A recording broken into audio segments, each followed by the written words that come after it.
టీవీలు, ఫ్రిడ్జులు, కుక్కర్లు, మిక్సీలు, గ్రైండర్లు, సైకిన్లు, ఉప్పు పాకెట్లు, నీళ్ల బాటిళ్లు, తాలిబోట్లు, చీరలు, ఫోన్లు, ఎండి కుంకుమ బర్నెలు, అమ్మ ఇడ్లీలు, అమ్మ పొంగల్, అమ్మ పులిహోర, ఇట్లా ఏది చూసినా అమ్మ అమ్మ అమ్మ.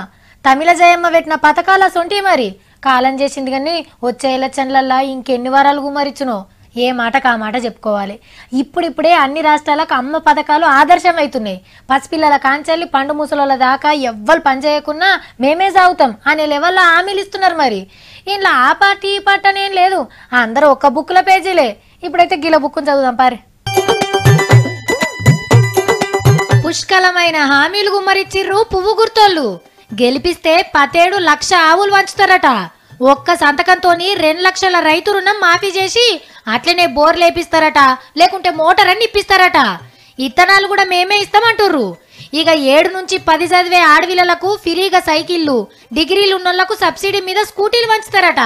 అంతేకాదు డిగ్రీ విద్యార్థులకు ఉచితంగా ల్యాప్టాప్లు, ఇక ఆడవిళ్ళ పెళ్లికి ₹1,00,000 నగదుతో పాటు 1 తులం బంగారాన్ని ఇచ్చే పథకాన్ని 3 నెలల్లో 2 లక్షల కొలువులకు నోటిఫికేషన్ ఇచ్చి గరీబ్లకు ఇండ్లు కట్టించేదాకా నెలకు 5,000 ఇంటికి రాయి కూడా ఇల్లే కడతామంటుర్రు. అట్లనే పాత ఆటో ఇవ్వండి, కొత్త ఆటో పొందండి. ఇంకా మస్తుగున్నాయి చెప్పుకుంటే. ఇవన్నీ ఎందుకు సార్లు, సెంట్రల్ మీ పార్టీని గెలిపిస్తే అకౌంట్లు వేస్తామన్న 15 లక్షలు వేపిస్తారా అంటే తెలంగాణ ఏంది దేశం మొత్తంలో మళ్ళా మీకే పవర్ గ్యారంటీ పో.